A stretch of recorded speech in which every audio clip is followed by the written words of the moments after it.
what's up, folks? Welcome back to another edition of the Rodcast. Glad everybody could join us. We appreciate everybody who's been supporting the show. It has been a blast, and it's going to get better and better as football season fast approaches. Hey, hook them to you too, Mike. We appreciate you coming through. First in the building. We should have a prize for that or something like that. All right, shout out to Mike. Oh, and here comes Josh.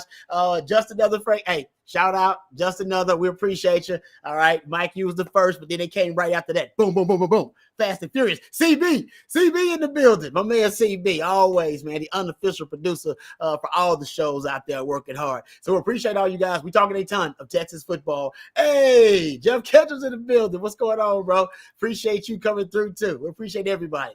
We got a lot to get into. We're talking some Texas football. I'm getting heavy into the Texas football discussion today. Actually, I even got a take. You know your boy's getting creative. I got a take that will connect the Houston Texans personnel and scheme to Steve Sarkisian.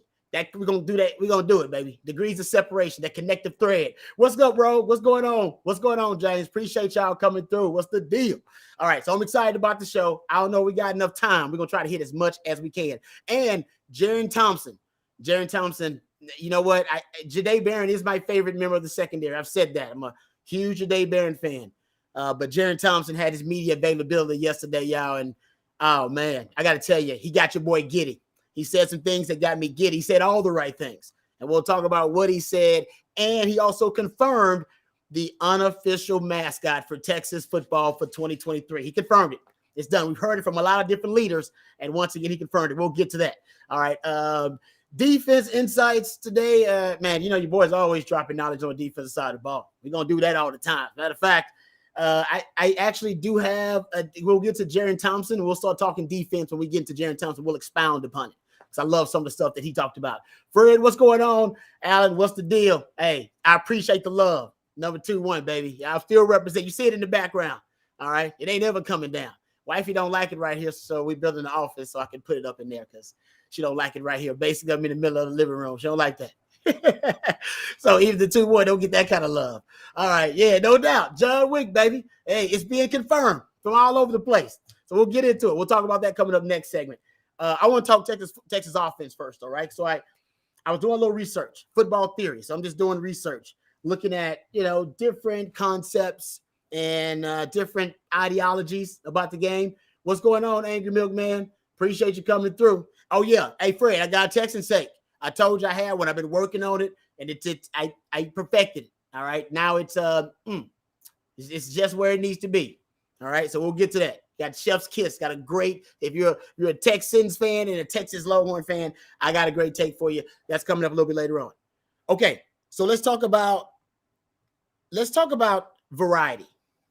All right. Variety. Appreciate that, Clay. Hey, Clay, appreciate that love. Variety is a beautiful thing, especially when it comes to offenses in football. And you know what? We'll bring up another lifetime Longhorn, my man Kyle Shanahan. We'll bring up another because he's involved in this take. He's really kind of inspired the NFL to infuse more variety in their personnel groupings. Personnel groupings, for those who aren't familiar, essentially that is just your the types of the different combinations of positions you decide to deploy. All right, combinations of tight ends and running backs and wide receivers. Those combinations, they're different personnel groupings. There's 11, and there's 10, there's 12, and the first number. All right, that's for the running back, the numbers of running backs on the field, and the second number is for numbers of tight ends there on the field. And then from then they do the math. All right, so one back, one tight ends, one back, 0 tight ends, that's 10. One back, 1 tight ends, 11. That's how it goes. Some people tell me that I throw stuff like that out there and I don't explain it, and I apologize. I'm just throwing out terminology and not breaking it down for you. That's my fault. All right, we here talking ball. Nobody should feel like they're misunderstanding or at least not understanding the conversation. And we're here to teach. All right, you're gonna be here for a minute. Hey, let's learn football theory 101, baby. It's like a class. What's up, Cotton? Glad to see you back in the building. So the variety is I think because my man Shano, 49ers were one of 6 teams last season to use at least 4 different personnel groupings, at least 5% of the snaps. Most teams just use the majority of 11 personnel. That's what the NFL, they copied it from the Sean McVay blueprint. 11 personnel, majority of the teams in the NFL, they run a lot.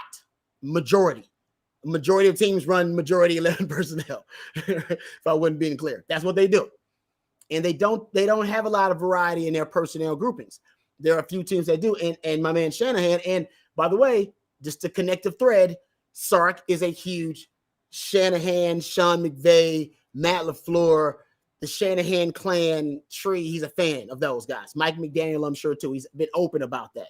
Visiting Sean McVay, followed my man Kyle Shanahan in Atlanta, and then was able to transition that offense at the time. And that's when he started experimenting a little bit more with two-back sets, 21 personnel, 20 personnel, two backs, one tight ends, two backs, zero tight ends. Because he didn't want to go cold turkey. That was the best offense in the league. Shanahan leaves to go take the 49ers job. Hey, if it ain't broke, don't fix it. And Dan Quinn was like, hey, man, can we just not, cold turkey, completely change this offense and do a complete 180? Can we, transition it slowly? You find a way to kind of wean us off Shanahan's offense and into your offense? And he did it by using some two tailback sets instead of two back sets with a fullback, a traditional fullback. No, it's a traditional fullback, but Shanahan's version of a fullback, Kyle Shanahan. So he's already familiar with this kind of stuff, and I'm sure he's still watching these offenses and taking notes. We'll come back to that. And Shanahan's offense is the most versatile hybrid positionless football offense in the NFL.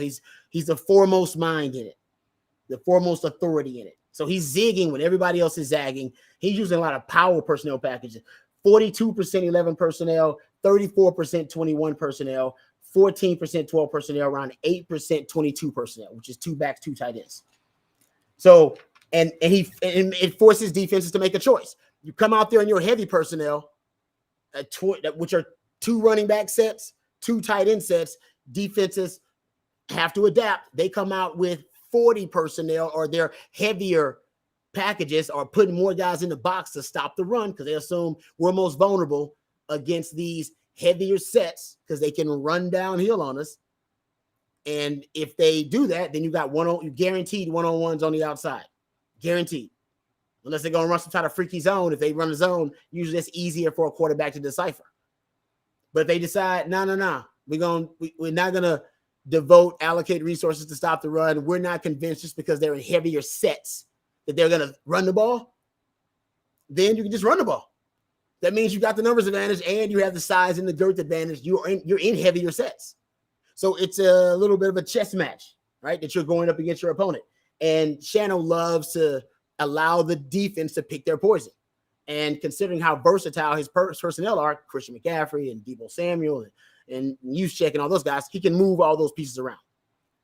So getting back to it, I was doing some research on that offense, and they have a stat they call expected points added, which is essentially, to give you the definition, expected points added basically is the expected points divided by actual points, or compared to your actual point scored. Right, expected points, compared to your actual points that you scored. And when they looked at a lot of and I saw this Summer Sports, I'll give them credit. Since 2016, you look at EPA per play, it increases after a team on average deploys at least 3 different unique personnel groupings. And the EPA per play increases basically proportionally to the number of personnel groupings used. So if you use more personnel groupings, more variety, the stats say, at least the deep dive analytics will tell you that your offense is more efficient, because EPA is just kind of measuring efficiency. And it would say that your offense is a little bit more efficiency. So it's a little bit more efficient. So looking at it, if you look at Sark's offense and his usage of different personnel groupings, because that's what we're comparing it to, he last year used about 4 main personnel groupings. If we want to stick with the definition of versatile in the NFL, which is teams who are using at least 4 personnel groupings at least 5% of the time, he's there. 11 personnel, 12 personnel. His 6 O-line package counts because it is essentially a different personnel grouping. They have a Big 11 and a Big 12. You can throw that into the same one. And then he used 20 and 21 personnel. 21 personnel opens up 11%. So he's actually in the group of offensive minds. Obviously, I'm comparing him to NFL offensive coordinators, but is he in the group of offensive minds that likes variety? This now last season, it was not a necessity. It was just a smart move. In terms of the identity of your offense, you have 2 of the best running backs in college football, the best running back in college football. So yeah, you got to put them on the field. Put your best 11 on the field. That would include Bijan and Rojo. So he worked it out where Texas played more 21 personnel, more 20 personnel to get Rojo and Bijan out there. This year, I'm not sure if he's going to do that. All right. I'm not sure if he's going to do that because he doesn't have Bijan and Rojo. But what I would like is for him to keep the variety in the offense. 11 personnel will always be probably close to 50% of Sark's offensive personnel. He loves it on third down. It's usually his money grouping on third down. It's very rare you'll see him go anything other than 11 on third down, which means that's his comfort zone. And 12 personnel he likes because he says the tight end position is the second most important position in his offense behind quarterback. So he wants tight ends on the field because they make his offense multiple. And it combines the power element, which he likes because he likes to play bully ball.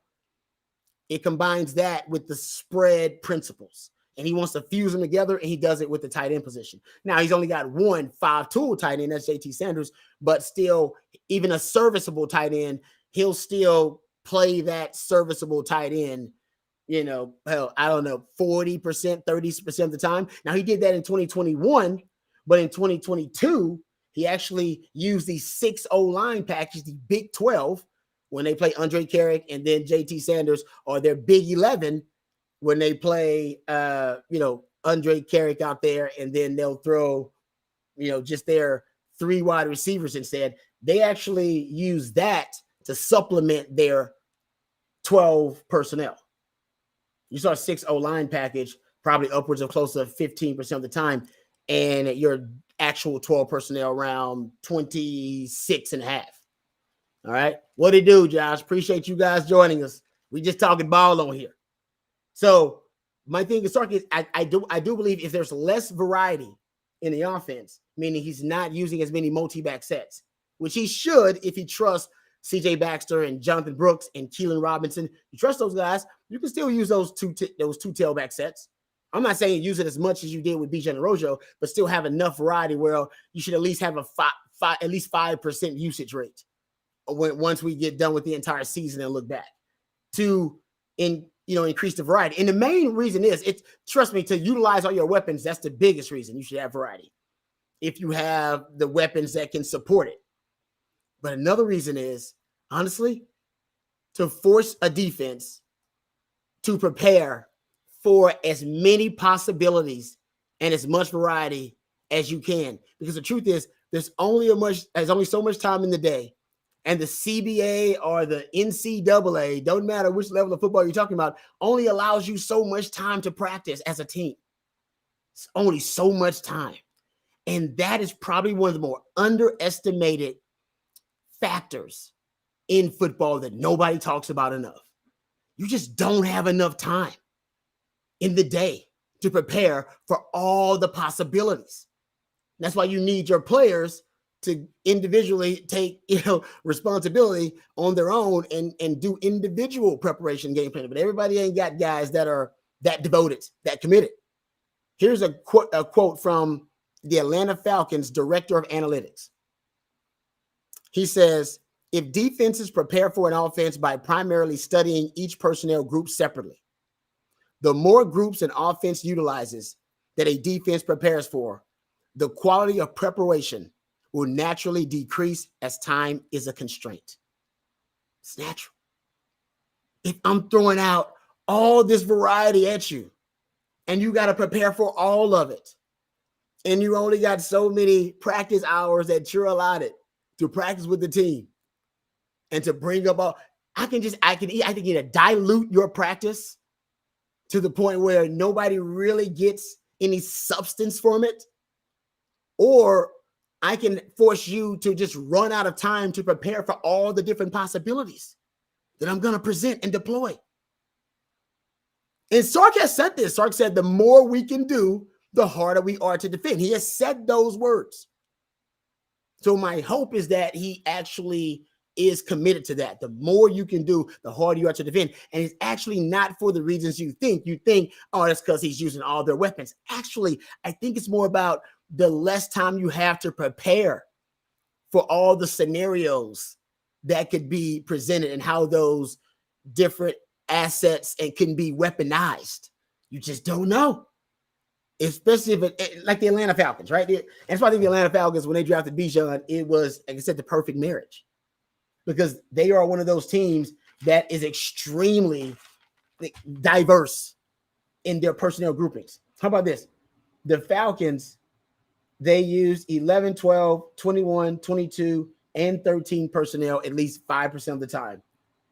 And no personnel group exceeded 35% in their usage. So with Bijan there, they're going to move Bijan all around. 11, 12, 21, 22, 13, all over the place. And think about the movable chess pieces they have. They got Bijan, can move him to wide receiver, put him in the slot, put him in the backfield. All right, you can put Kyle Pitts in the slot, put him out wide, put inline tight end, flex tight end. You got Cordarrelle Patterson, put him at wide receiver, put him in the slot, put him in the backfield. You got all these different interchangeable pieces. And then and you're playing more personnel groupings, at least in terms of the usage rates, more than any other team in the league, or just as much as any other team in the league. With Bijan, if they get it right, they get the formula right, that's a nightmare to prepare for.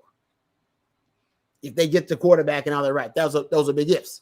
But that's why basically the 49ers are the world-class version of that. They are a nightmare to prepare for, and they do have all pro players at all of those hybrid positions. Nightmare fuel for any defensive coordinator, because Shan knows those 6 teams that use at least 4 different personnel groupings at least 5% of the time. You got the Lions in that group too, which makes sense. That Detroit Lions offense is tough. And by the way, they used an extra offensive lineman, the 6th offensive lineman. They used it the 5th highest rate in the NFL. So Sark using that 6th offensive lineman, that's something they like to do too. The NFL is still doing it, just to get more girth on the O-line. Cleveland actually ended up being one of those teams. The Ravens, that's not a shock. The Ravens are very diverse and multiple. Falcons, 49ers, we said. So it's, and yeah, those, and the Texans are thrown in there, which is kind of crazy. A little shocking to me too. But that, I'm telling you, so it is to maximize and weaponize all of your different, skill talent you have. But on top of that, man, the nightmare fuel for the defensive coordinator while they're staying up nights is because they wouldn't have enough time in practice to present their defense or prepare them for all the different scenarios and all of the different personnel groupings and packages. So that's why I think Sark this year should continue, and I think he will continue to have the variety. It's like personnel groupings are like sex positions, right? It's, hey, everybody's got their favorite position, favorite personnel grouping, but hey, nothing wrong with a little variety. All right, got to switch it up. Got it, boom. I think everybody wins with a little bit more variety. Makes the offense better, makes the sex better. That's the lesson. Boom, connected it. That's what we're doing here on the Rocket. We don't connect it all. Life and football and life. They are the same thing to me.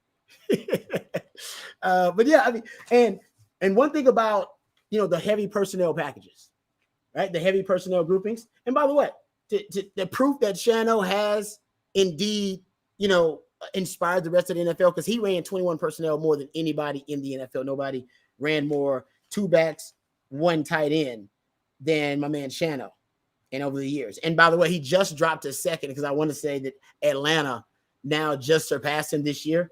But in 2022, it was the first season in 17 years where the 21 personnel usage increased and went up. First time. Hey, my man is inspiring people. No question. Oh, yeah, man. We're going for a circle of life. It's little varieties. You know what I mean? Yeah, spice it up. We all like a personnel grouping, but I want Sark to Kama Sutra. Different type, you know, just throw stuff, different stuff out there. Throw it out there. But here's the thing about heavy personnel usage. Another number I found doing deep diving. I be doing my research, rabbit holing, getting ready for the season. How about this number? 6-0, because I was curious about the 6-0 line package. And I can give you some numbers on it, but Sark pretty much, if he's going to throw out the 6-0 line package, it's going to be a deep throw. It's going to be a deep one. He ain't wasting time. Well, we know he likes a deep ball, but when he's throwing out that 6-0 line grouping, he figures he's got more time. I got six big guys blocking. I got a little more time for the routes to develop. We going deep. And the play action rate is, it's probably upwards of 75%. I got the numbers somewhere in my pile of papers. I'll get those to you at one time when we dive back into 6-0 line package. But he wants to have a vertical passing game with the 6-0 line package. Yeah, exactly. 7-step drives. He going deep with that one. Here, how about this? In 6-0 line packages, Big 12 and Big 11. This is from 2020, since 2020. And we're looking at yards per route run, which is probably the most accurate measurement of the passing game these days in analytics. Yards per route run. The highest yards per route run out of any personnel grouping, if you're looking at 11, 10, if you're looking at 11, 12, 10, 21, 22, the highest I found was 2.98 and 2.90, and that was for 6-0 line packages, Big 11 and Big 12 packages, 1 wide receiver and 2 wide receiver groupings in the NFL. And the reason is simple, and it does actually make sense when you think about it, because it's an illusion. It's the ultimate deception. If we come out 6-0 line packages, especially if it's second and short, second and medium, hell, even third and short, teams start thinking they're running the ball.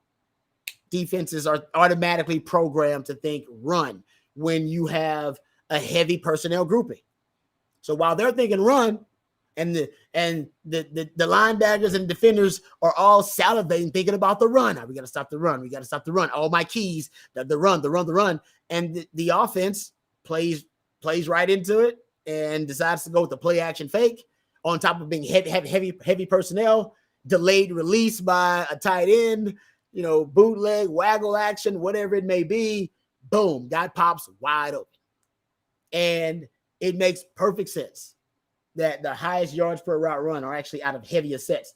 The third highest yards per route run in the last 3 seasons, 21 personnel, 1.99.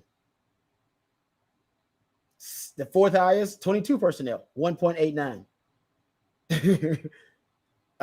Fifth, 13 personnel, 1.82.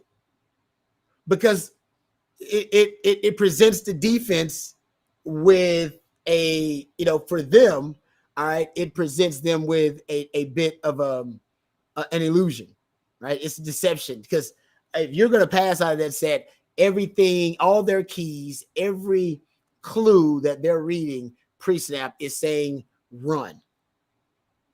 Even the odds, and if you look at the odds of what teams are going to do on certain downs out of certain packages, depending on the situation, all the clues read run. And as a defender, you'll be crazy. You'll be surprised to find out how often, those clues, those keys, those are giving defenders a jump on exactly where they need to be and who they need to read. And sometimes, you can use those keys against the defenders. All right. Deception, misinformation. Misinformation, and that essentially is what those types of heavy passing personnel groupings are based on. And I always say simply, you present power personnel packages and you pivot to pass principles, mostly to play action pass principles. That's a lot of P's. Present power personnel packages and pivot to play action pass principles. That's what, honestly, that's what Sark likes to do, and he did it last season. Last season, he proved he could do that. You go look at the most effective and productive personnel grouping for Sark last year in terms of yards per attempt. Yards per attempt for Sark last season, the highest was in 21 personnel. Yep. The second highest multi-back sets were probably the second highest, but that's because maybe they would 31 personnel and 30 personnel at times, sometimes 20 personnel. But when they present the defense with a power or a run personnel grouping, the defense was programmed to think run. And usually it's Bijan Robinson with Rojo in the backfield. Hell yeah, they're thinking run. And Bijan's a great receiver out of the backfield. So automatically, when you can pivot, all right, to play action pass principles after presenting power personnel packages, boom, you automatically have the advantage, right? You have a matchup advantage, probably, I don't know, 3 out of the 5 skill positions across the board, definitely with Bijan and whoever's guarding him. So yeah, so that's, if you look at that, just yards per attempt, and if you're judging the effectiveness and efficiency of the passing game off that, it tracks with Sark's offense too. The 6-0 line package, I hadn't looked at the yards per attempt out of the 6-0 line package. I can do that. I got to go look at my notes. But this season, they're going to use the 6-0 line package a little bit more. And I think it's mostly because they believe their 6th offensive lineman provides them with as much, if not more, value than the second tight end. Even though they like the second tight end, I think they're going to have a mix of both. And for Sark, like I said, I hope you keep the variety. Okay. All right, we'll take a break here. Schematic advantage. That's what Sark's got to bring to the table.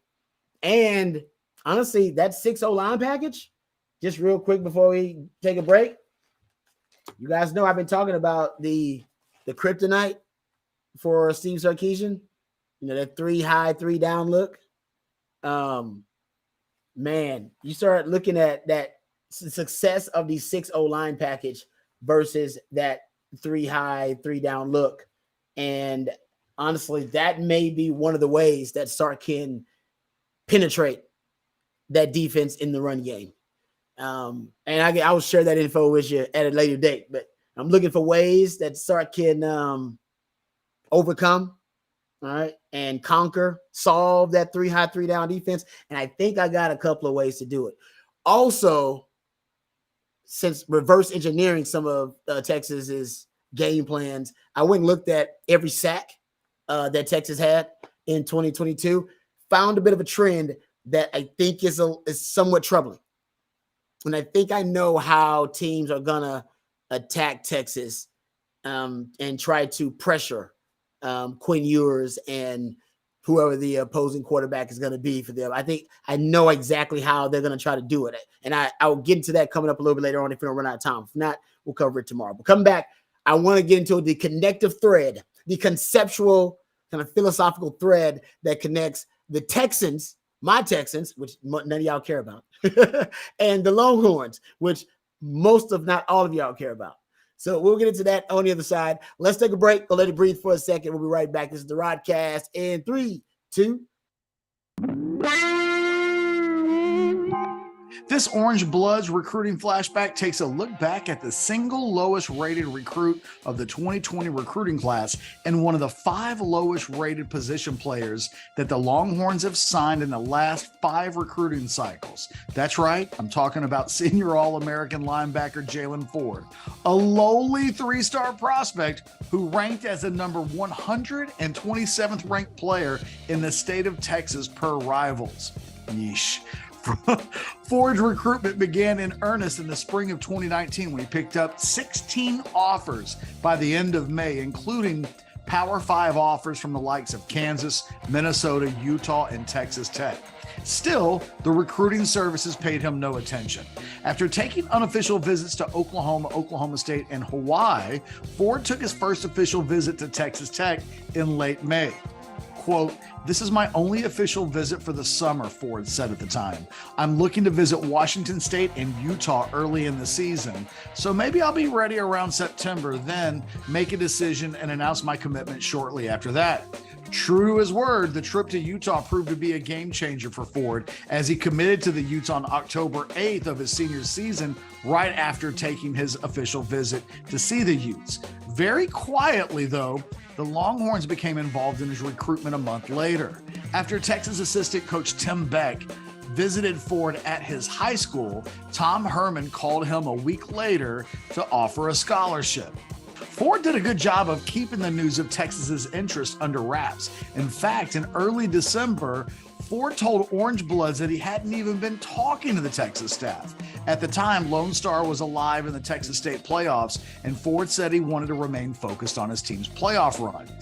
Once Lone Star season came to an end on December 14th, Ford began to focus on his upcoming decision, and he finalized the decision to commit to Texas a week later. "It was really right before I was going to sign," Ford said. "At that point, football is over. I finally had some time to sit down and think. The day I didn't sign, the first day of signing day, I had to call Utah and Texas. It was a little bit chaotic."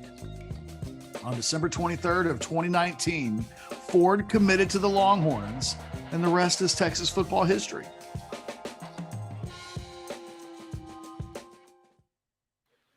All right, welcome back, folks. Couple of comments on the chat. My man CB's in the building. Appreciate CB. Sark's offense or Coach Stevens' offense? Hopefully, we don't see Coach Steven this season. Oh, I didn't mean to rhyme like that, but I don't want to see Coach Steven this season. I saw him way too much last season. Saw him a little bit in that Alamo Bowl. Didn't want to see him there. He came out in that TCU game. I don't know why Coach Steven came up with that game plan. He was allowed to do that. No, we want Coach Sark. We want more Sark. We love Sark. He's a genius game planner. He's a brilliant offensive mind. Coach Steven, he's the one that decided to give Bijan Robinson 12 touches versus TCU and no targets. That's Coach Steven. And no, that's Coach Steven. He struggles sometimes to make some decisions in critical moments of the game. Coach Steven has been the one showing up in the fourth quarter, in the second half. Coach Sark came up with them damn game plans. So we want to see Coach Sark, more Sark, less Steven. That's kind of my take. Also, RIP to my man Said B. I did see that today. John Bianco put out a really nice post about Said B. Said B was my dog. I saw, I hung out with Said B a ton, of course, on the Fort Acres, but I actually even hung out with Said B in the NFL. We were on the Bears around the same time for a little while, meaning for me, not for him. But I love Said B, man. Said B was great, was a terrific, fantastic football player, like an amazing football player, but also great heart, big heart, really kind, considerate dude. So I miss Said B. I got a chance to hang out with Said B a lot, especially, once we both got done with ball and we're here back in Austin. So shout out to my man Said B, RIP to a legendary lifetime Longhorn. No questions. I appreciate that, CB. Also, Mike, Jonathan Brooks and Cedric Baxter would be awesome in a two-back set. Keelan Robinson. Let's not forget about Keelan Robinson. He was great last year as a receiver downfield. Keelan Robinson also one of the backs you throw in there. Last year, listen, the two-back sets was Texas' most productive, effective, explosive personnel grouping in almost every metric. I mean, if you looked at explosive play rate, if you looked at yards per play, if you looked at yards per attempt, those numbers were higher and disproportionately higher, actually, than any other personnel grouping for the two-back sets, the multi-back sets. So I don't see Sark just letting it go. The Green Lantern also made a good point too earlier about coaches, even if you you force them to dilute their practices by just throwing tons of formations and personnel groupings into your game plans to force them to have to cover all of it, they only got a certain amount of time. I mean, so they can only cover so much, or they definitely not going to cover it thoroughly. He said, yeah, it's better to get a little taste of it in practice, to see a little bit of it than to never see it at all. That is true. That's why you really rely, if you're a coach, you got a veteran team. I think it'd be almost not a cheat code, but it would be an extreme advantage because those guys will be putting in their own work, and you can meet about things that you don't have to practice. Right? You could, you could talk about stuff. We can walk through stuff. I ain't got to go through on the field because these guys, I know, intellectually they got it. Their football IQ is up there and through the roof. So that you're right. That would be the hope, is that if you got a veteran squad and you got some vets, they putting in their own work. We'll talk about that with Jerrin Thompson. Actually, speaking of vets, our coaching staff does a phenomenal job recruiting through the whistle.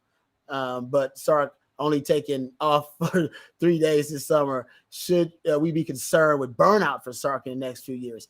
No, I think Sark is. I think he's got a fire lit underneath him right now. He's a man on a mission. He's a man on a mission, and his mission is, I think, it's to bring Texas back to prominence. There's no doubt, but that journey is also he has connected it to his own journey of redemption. Right? Texas's redemption is now linked to his redemption. And, Sark was considered a prodigy at one point, and he's still a brilliant offensive mind. But like all of us, he had demons. We all got demons. All right. We gotta ride with the dark passenger in our lives and overcome that. And Sark got derailed and then got back on track. And now he's still on, the track to redemption. And his redemption is, in his mind. Now, some people are like, oh, man, he redeemed himself. Yeah, but in his mind, he wants to be on the track to where he was, which was, I'm a championship caliber coach. I'm a championship caliber coach. I should be in the conversation with all those other great young coaches who were prodigies and went on to be considered top 5, top 10 coaches, elite coaches. I think that's his mission.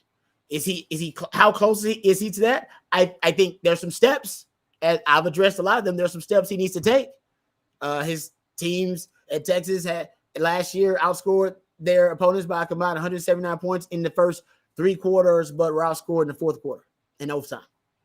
And in 4 of your 5 losses, you failed to outscore your opponent, or you were outscored in the fourth quarter. 2 and 5 in 1-score games last season. Those are tight games, close games in the fourth quarter. We know game planning preparation. He's brilliant, but when it comes to the chess match within the game, matching wits, outwitting your opponent on the opposing sideline, oftentimes over the course of 4 quarters after the script, the 20-play script, which usually is done around the middle of the second quarter, middle of the second quarter, somewhere around there. That's when Sark is losing the ability to give his team a schematic advantage. We're not seeing it. We're seeing it early, but then we need to see more of him giving his team a schematic advantage with adjustments throughout the game. All right, that's what great coaches do. And right now, he's just an above-average coach, not a good coach or a great coach. It's above average, and nothing wrong with that. That 55% win percentage, and I think this is a big year for him to truly change the narrative. If you don't like what people are saying, change the conversation. There are only 2, in my opinion, that from what I've seen, 2 bandwagons about Sark right now. There's the bandwagon of Sark haters who don't think Sark is a championship coach, and he is what he is, and he never will be anything different. Like I said, an above-average coach, and there's the Sark enthusiasts who believe he is just merely on the precipice of making a statement, and that statement will be that Sark is an elite coach, and he's always been on that trajectory. He just got off track a little bit. And after this season, I do believe that either side will have all the evidence they need to back up their argument. Because if Texas has been picked to be the Big 12 champion or the best team in the Big 12 by the AP and the coaches poll, by the media in the Big 12, they all picked him. All right, they all picked him. So Texas to be the best team in the Big 12. And everybody agrees they got the best roster in the Big 12. We've said that before. But yes, got the best roster in the Big 12 with the most talent. And this Big 12 is not the most challenging Big 12. that we've seen in recent years. It'll be a challenge, but it's not the most challenging we've seen. So if Texas isn't the best team in the Big 12 this season, they underachieve. They underachieve. People are not going to say, well, they didn't have the talent. Nobody's going to say that. And nobody's going to question the culture. The culture's good. I've talked to too many people connected to this team that have told me about the culture and how it's shifted and changed. The culture is good. It is a winning culture. They got the now. Can they maximize that and meet expectations and meet the standard of Texas football? That's a different discussion. I played at Texas. All right. My last 2 years, we won 11 games. Still disappointing. Still disappointed seasons. They were disappointing seasons, no doubt, because we didn't beat Oklahoma and we didn't win a Big 12 title. Played for one. So I guess it wasn't a total disappointment. You play for one, that's different. At least we played for a championship. But that's how high the standard is. Sometimes you could be winning double-digit games and still that end up being a disappointing season. And for Sark, if Texas isn't the best team in the Big 12, there will be some Longhorn fans that are disappointed. What does that look like? I have no idea. That means you got to at least be playing for the Big 12 title. And at the end of this season, Sark haters, they'll be going, see, I don't know what y'all delusional Longhorn fans were thinking about. Y'all brought in a coach who has never won double-digit games, never won a championship, and you thought all of a sudden he's going to come to Texas and transform into an elite coach with a program that has been the probably biggest underachiever in the college football in the last 13 years? Is that what you thought? Or the Sark enthusiasts will all go, see, it was so obvious. Everywhere Sark went, everywhere he's gone, his teams get better. They got better at Washington when he lifted that team out of the gutter and then decided to head on to a greener pastures and go to USC. And at USC, his teams were getting better too before he had to conquer some demons, some personal demons. Happens to everybody. And then after, reinventing himself in the NFL and with Nick Saban in Alabama, he went to Texas, and Texas got better every year until they won the conference championship, and it's only their fourth Big 12 title. All right, and Oklahoma's got 14 of them, whatever it is. All right, so that's where we are. If they don't get it done this year, everybody knows where the blame will fall. And all the Sark haters will be like, man, see, we told y'all, what are y'all talking about? Y'all thought he was going to be an elite coach. Where'd y'all get that from? What evidence did you have that brought you to that conclusion? You were going on faith alone.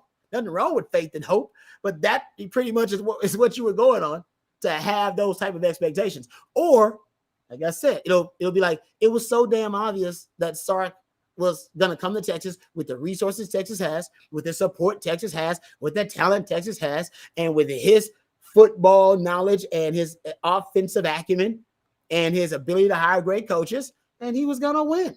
He was one of the last ingredients in a great kind of recipe and formula that is Texas football, and about to go into the SEC and with a lot of positive momentum and confidence. Yeah.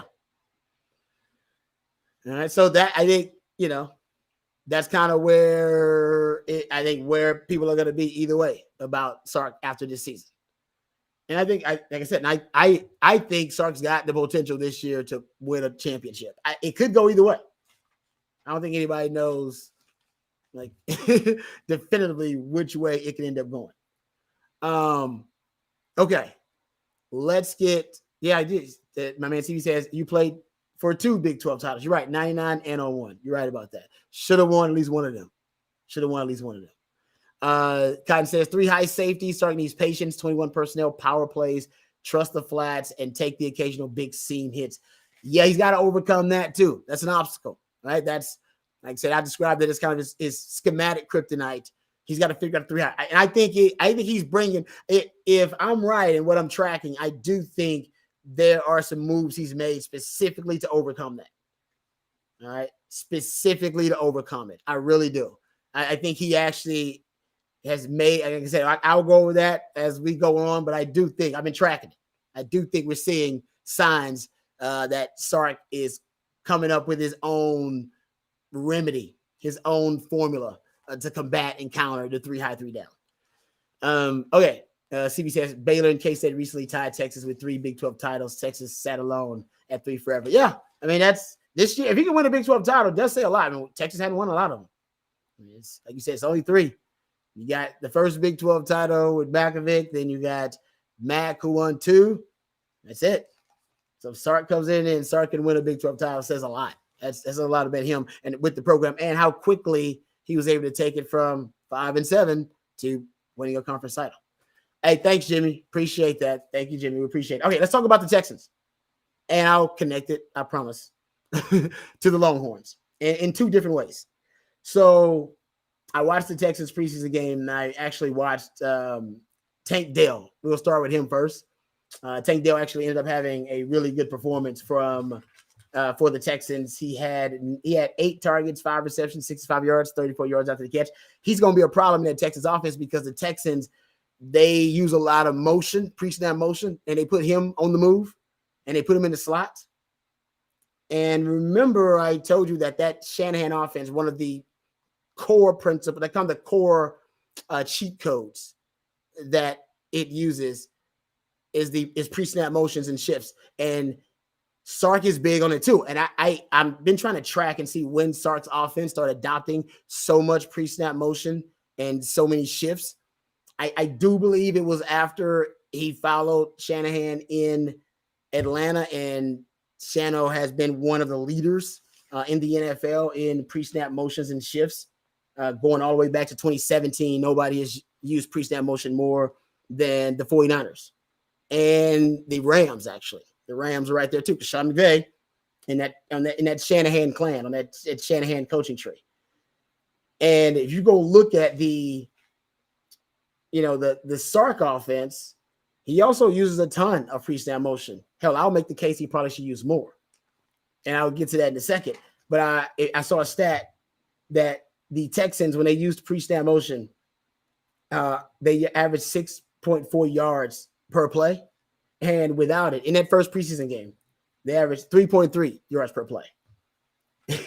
Because for Slowick in that offense, which is trying to replicate as much as they can, because he's in the Shanahan coaching tree, because he was the offensive coordinator for the 49ers and D'Amico Ryans brought him there.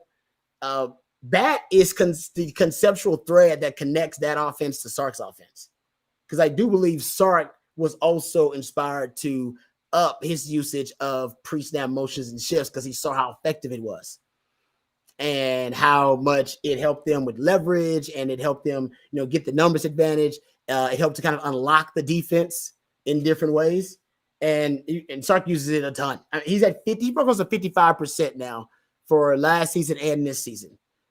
This past season in 2021, I should say. And the argument is he should use it more. Just like that stat I gave you that the Texans essentially doubled their yards per play when they were using pre-snap motion as opposed to plays when they were not using pre-snap motion. For a guy like Tank Dell, who's so undersized, he's 5'8", 165. But in that offense, how much movement they use, the size disadvantage being that, diminutive, doesn't hold you back as much. It doesn't limit you as much because they find ways to get you free releases. Sark uses a lot of bunch formations, use a lot of pre-snap motion, all right, to get guys open.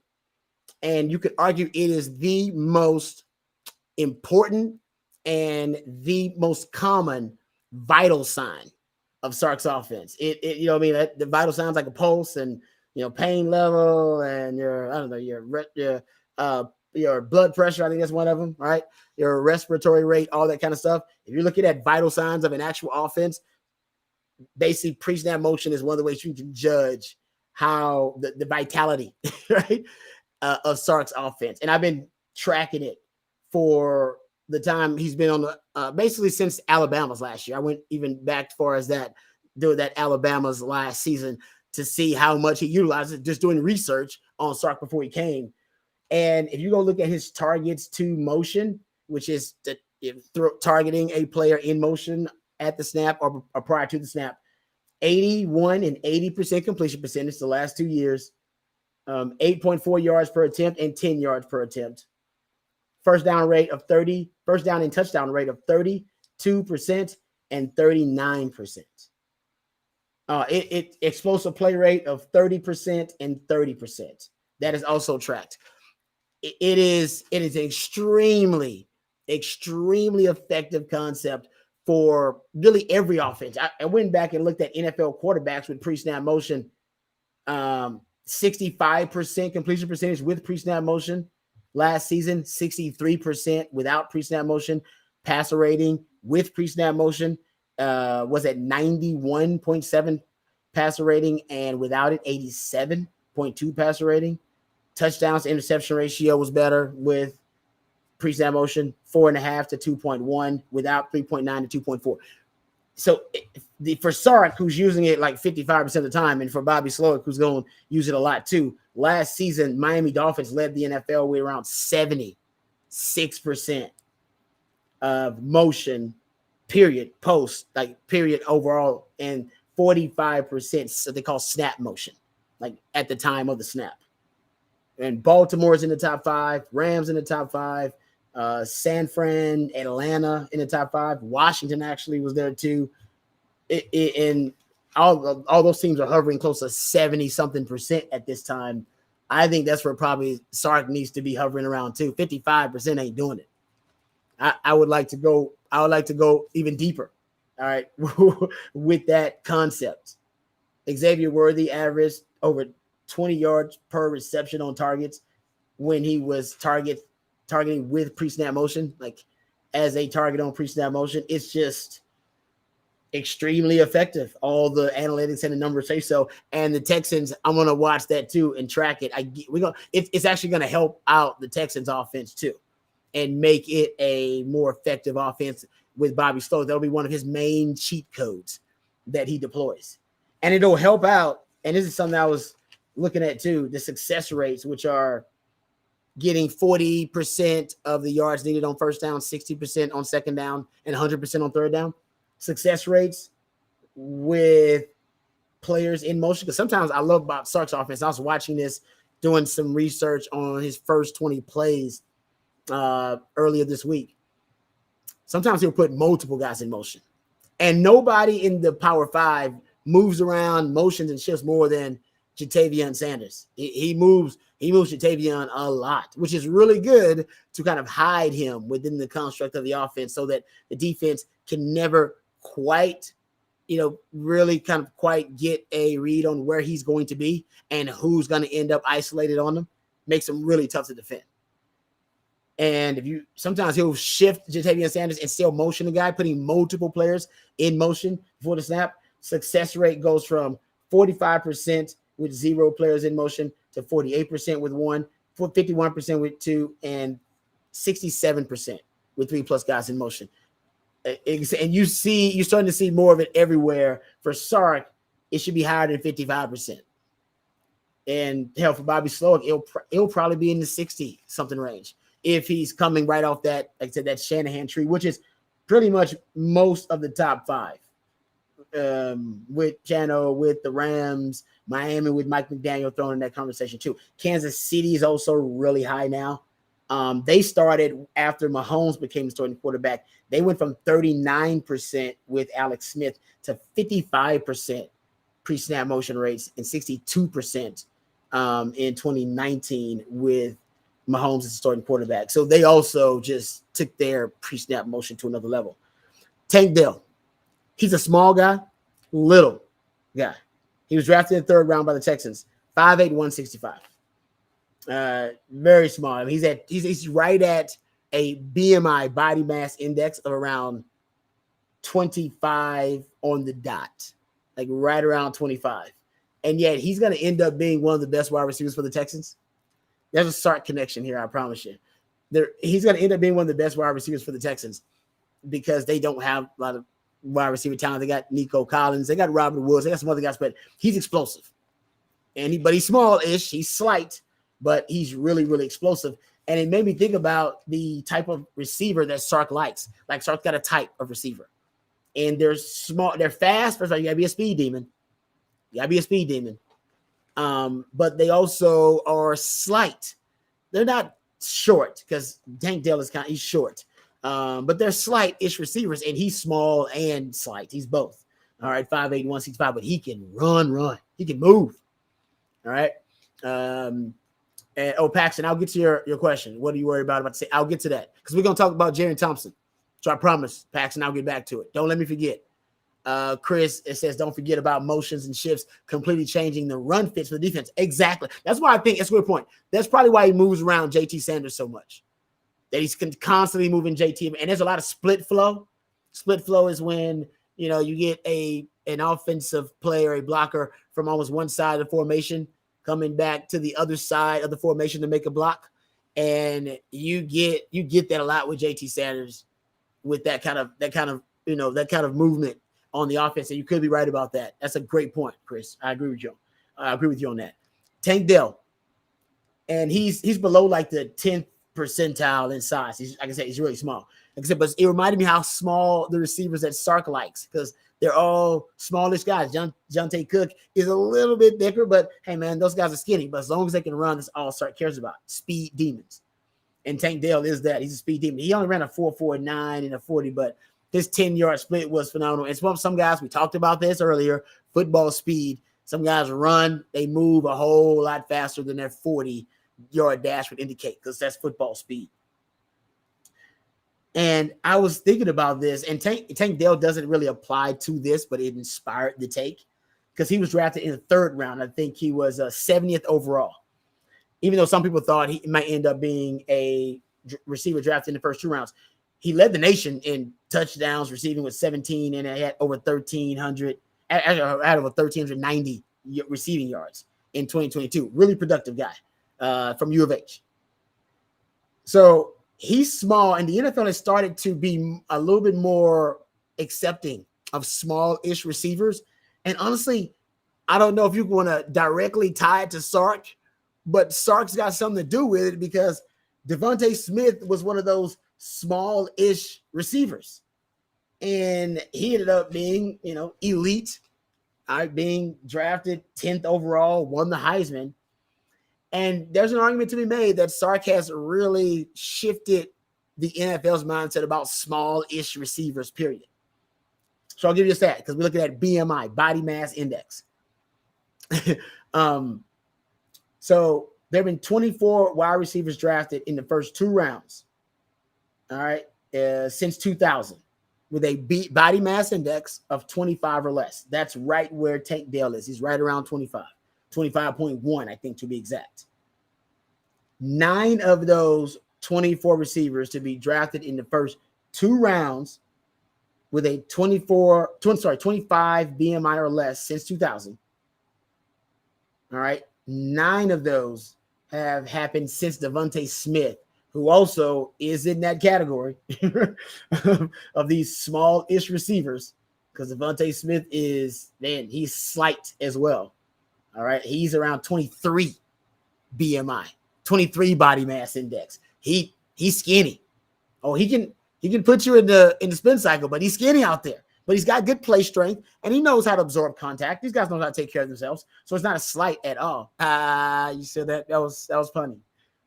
But since that little, slim Reaper, all right, was drafted in the top 10, the NFL is a lot more they're a lot more willing to take the chance on a small-ish slight receiver in early rounds in the draft.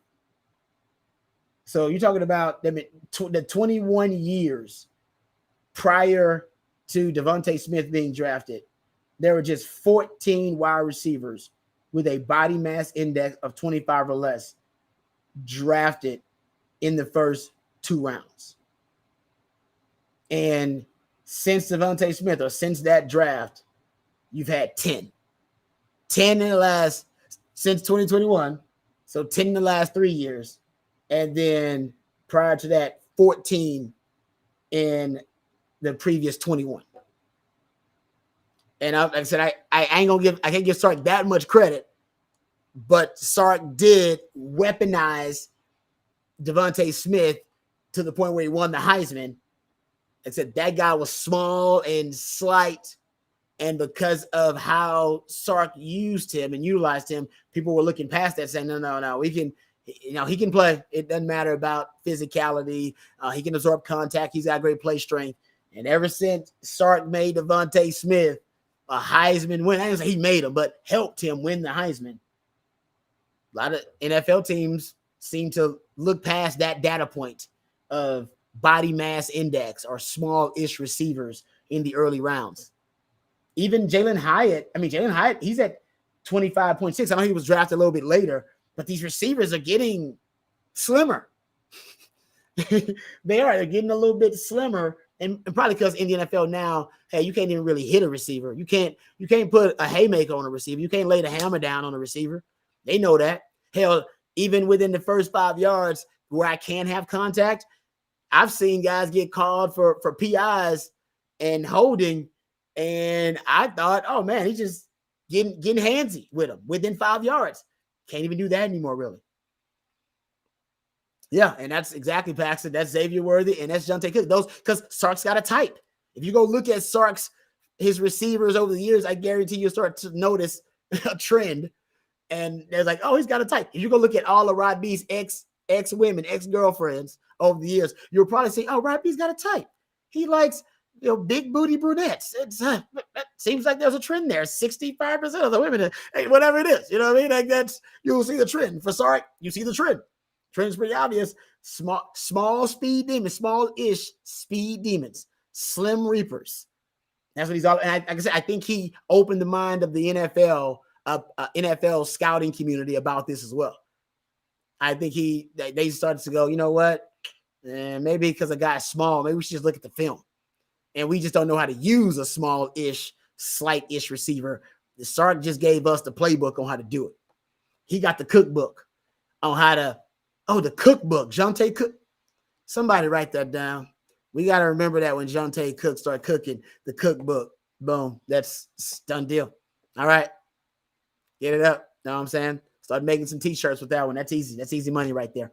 All right. A couple of questions that I want to get to because I appreciate you guys' participation. Will Keelan be the main catch passing running back this season? I don't know. Sark, I'll give Sark a lot of credit. Sark loves to use running backs in the passing game. He's already talked about that. And he man, as I say, I went over this, man, maybe earlier this week. Might have been yesterday. Man, time is flying. And sometimes my CTE kicks in, you know what I'm saying? So, but Keelan Robinson at one point, his first year at Texas, he was really on a similar track, developmental track, to DJ Monroe. Speed demon that couldn't really catch the football downfield, right? Like that, he wasn't a threat downfield receiving. DJ Monroe never evolved his skill set, and they never developed him into being a downfield receiving threat. Man, give the coaches a lot of credit because Keelan Robinson, I mean, like I said, I don't think he even got targeted past the line of scrimmage his first year. And last year, man, they mixed in some really creative, innovative concepts to get him open. And I think they're going to use him even more this year. I really do. I think they're going to use him even more because he proved himself. I think they just needed to see if he could actually be a receiving threat down the field. Now, I don't know if he's going to be catching bombs down the field. But in terms of getting him in yak situation where he can be a yak daddy, where he can run after the catch in open space, Sark's all about it. Yeah.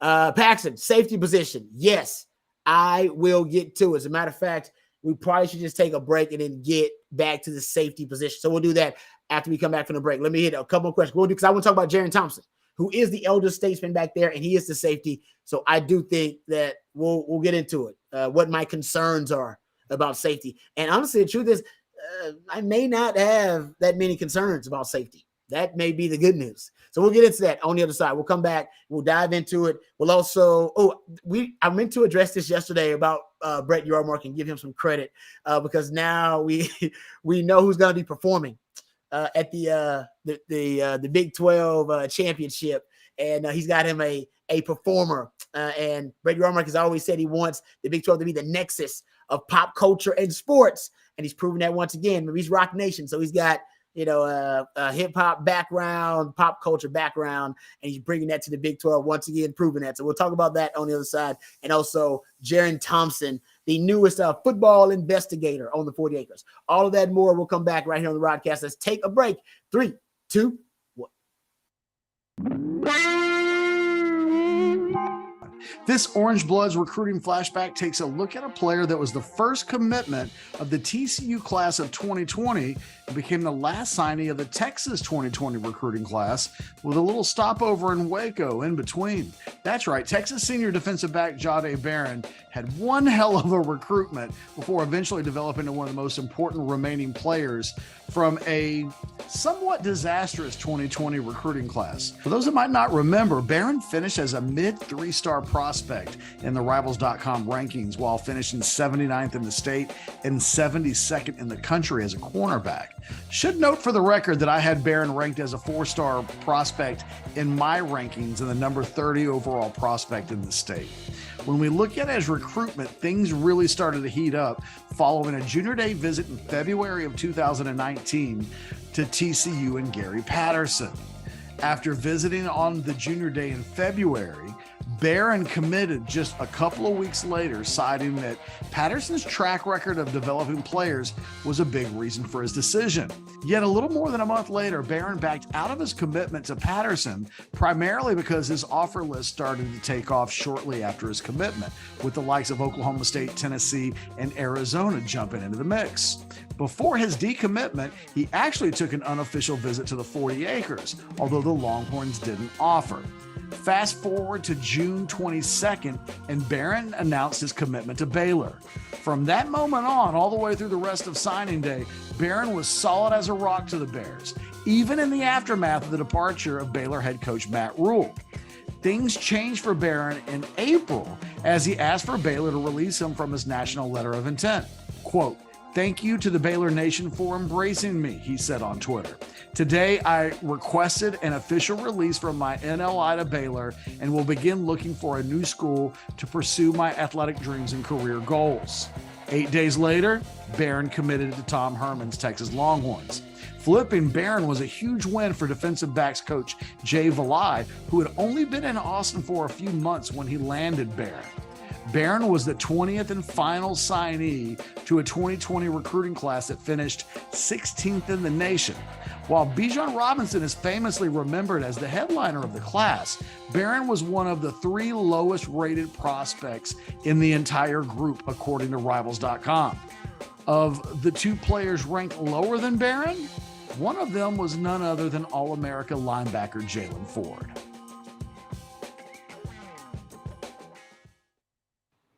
All right, welcome back to the Rodcast. Appreciate all you guys and your participation. And yes, shout out to my man CB, always keeping us on it. Nelly apparently will be the performer for the Big 12 championship game. They're gonna have a halftime performance, and I believe they said they wanted to be a Super Bowl like halftime performance, which I do believe. I don't know if I'm maybe I'm translating that wrong. All right, maybe I'm looking too deep into it, or reading too deep into it. I think that means he's gonna bring on maybe some special guests. Maybe Nelly's gonna be able to bring on some different, other acts. Maybe some of the artists that he did some of the different duets with back in the day. And I do know that he did a duet with one Kelly Rowland. He did Dilemma. It's a pretty damn good song. It's a jam. So we might get to see some Kelly Rowland in there. Also, we know that Nelly has been one of the rappers. I don't know, it's not a lot of these guys. I think him, LL Cool J, man, it's a couple other guys. They're trying their best, this is true, to fuse country and rap music. Yeah, they're trying to fuse them. And Nelly been trying to do it for a while. It's one of his passions.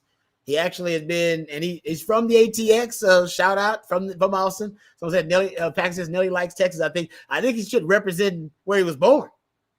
I think he was born in Austin, so he thinks he's represented where he was born. And yes, CB Kelly Rowland, that is a blast from the past. Back in the day, Kelly Rowland did attend, Lamar High School. At one point, we were friendly. Should not throw it out there. Just say we were friendly. It's Rob B's fault. It should have been friendlier. If I'd have known But I did see the potential. Hey, I saw the potential. She wasn't what she is today. All right, back then, Bo was like, oh no, she got something special. See, I got to get an eye for talent. I got that. That's all. I'm cool with that. I'm cool with just having a great eye for talent. All right, that's why all my exes are doing really well. They're all killing. They're Fortune 500 CEOs. They're doing well.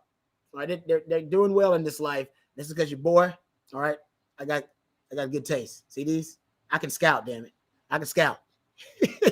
I see the hidden talent, the hidden gem, the diamond in the rough. All right, I recognize that. So John says real Texas country is a slowed down version of rap and R&B. No, because they do have some similarities though, right? Because country, there's a lot of storytelling in rap too. A lot of storytelling there. There's the outlaw version of country, right? And that's gangster rap, which basically both of those different genres really, you could argue, kind of hijacked the movement for a while, or those music genres for a while. And hell, you can argue gangster rap really never relinquished its hold on hip hop. And outlaw country, that's still my favorite kind of country. You get some of that, but yeah, I mean, I see the similarities. I do. I see the similarities, but like I said, Nelly, he might bring some of that up there. I believe he did a song with Florida Georgia line or something. If I'm not, is it Georgia Florida line? I apologize if I'm being disrespectful. It's one of them. Georgia Florida, Florida Georgia. I apologize, one of them lines. And then I believe maybe they did a song together. I'm just showcasing my ignorance about the whole damn thing, and I apologize for that. I have no idea. That's I don't know that. That's not my forte. All right. I do know Nelly though. I know Nelly. I think I got some Nelly in the phone still. So I do know Nelly. And I think it'll be a decent show. I'll give Brett Yormark a lot of credit. Brett Yormark, I believe, at the Big 12 basketball tournament, he had, I believe it was Shaq DJing, and maybe it was Fat Joe. And maybe, if I'm not mistaken, that's who the artists were. I don't think I would just make up that. I could have just made it up, I could have just, but my point is, Brett Yormark is always trying to turn. It was Fat Joe. Thank you, Pastor. Thank you. I appreciate that. Yeah, it was Fat Joe. I don't know why he chose Fat Joe out of all the artists to choose. Fat Joe's got some jams, so he's got a couple of jams. All right, he's got a couple. He's got a few out there. But it seemed pretty random, Fat Joe out of all the people to choose. But hey, give it up for Brett Yormark, man. This is okay. Can I tell y'all my idea for Brett Yormark? This is my idea really quickly, and then we'll get to Jerrin Thompson. We'll talk about the safeties. I promise you guys, we'll get to the safeties. All right. Two live crew. Exactly. Yeah, Josh, love 90s rap. Hey, I'm an 80s baby, so 90s rap, that's kind of my heyday. That's when I'm learning to love my own types of music, and I'm able to probably go purchase my own type of music at that time. And yeah, oh man, 90s hip hop is extremely influential to me. Hell, that's why Pac is my favorite all-time rapper. UGK is probably my favorite all-time group. Southern rap also influenced me. Anyway, getting back to it. This is my idea for Brett Yormark. Since he's all about the nexus of pop culture and sports, he's trying to fuse, as much pop culture into the Big 12 as he can. He's actually he's got I believe a exhibition basketball event planned at Rucker Park for the Big 12 teams. Yeah. Oh, ESG, 90s hip hop. Hey, nice. I like that. Yeah, I'm a screwed up click guy. Screwed up click. So that's all been to P. I'm done. Faxon said, see, everybody has that, that era that really awakened, your music senses or sensibility, that kind of thing. But getting back to it, this is my idea for Brett Yormark. Since he's all about bringing in the hip hop acts, he's already proven that. Fat Joe, now bringing in Nelly. He's got the only coach that I know in college football coming into his conference that actually is and has been a rapper. Deion Sanders actually has put out a rap album. He must be the money. All right. For those of it must be the money. It's gonna must be the money. Most of y'all don't even remember the Deion Sanders jam. Now, just say, Brett Yormark, if he is as good a salesman as we think he is, when Deion Sanders comes into the Big 12, can he convince Deion to have a showcase performance at Big 12 Media Days or something like that? Because Deion actually picks a new hip-hop theme for his team every year. And him and his son, actually, I believe they go on TikTok and they have like freestyle battles and they rap. They do rap battles. Just saying. All right, just throwing it out there, Brett. You can have that idea. All right, take it. I want to see Deion performing Must Be the Money at some Big 12 showcase of some kind. You know, whenever you want to do it, I'm sure Deion would be open to it because Deion loves him some Deion, and he's all about performing. And he could bring on, you know, some other people with him, some hype men or whatever to keep it crunk, and bring on some other hip hop acts and just put on the show. Deion would do it because Deion know what help recruiting, and Deion's all about it. All right, there you go. That's my random idea for Brett Yormark, since he's all about fusing pop culture and sports. All right, let's talk about Jerrin Thompson, the safety position. Paxton asked me, I believe, what concerned me about the safety position. And I believe someone in the chat hit it too. Honestly, it's just Jalen Catalon staying healthy. I'm knock on wood, just, you know, ever so slightly so I don't disturb the dogs who are sleeping. But to me, Jalen Catalon, that first year he had, I remember watching film on him because when Texas played Arkansas, I was watching film on Arkansas, and Jalen Catalon just jumped off the screen. And he had an amazing, I think it was a freshman year or whatever it was. He really was one of the better safeties in the country. He proves he got an NFL skill set. And I did the calculation. That was in 2020. He had 3 interceptions. I think it was 4 PBUs, 2 forced fumbles, 2 tackles for loss. I mean, he was an absolute madman. He's the guy that I'm talking about. There are certain players, and I've said this, they're just playmakers. They're havoc players. They think about the ball, right? They believe they have as much a claim to the football as any offensive player. They believe they have a right to the football, and they go after it instinctively and naturally. Now, you can improve the habits of defenders, that they rake the football when you got them stood up, you go after the ball. You can improve those habits. I'm not saying you cannot, but there are a group of players who naturally, when they are growing up playing the game and their developmental track, part of their DNA as a player is they are ball hawks. They're ball hawks. Yeah, Mike, I agree. That Arkansas game was, that's when I started studying the 3 high, 3 down versus Sark and started tracking it. That's when I started tracking. I went, maybe there's something to this 3 high, 3 down. And you know what? You're damn right there's something to it. Yeah.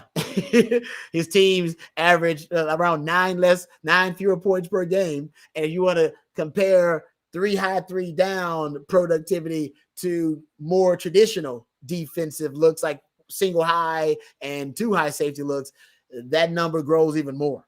You're talking about close to 2 touchdowns difference. So yeah, that's when I started looking at it and going, yeah, something ain't right about this.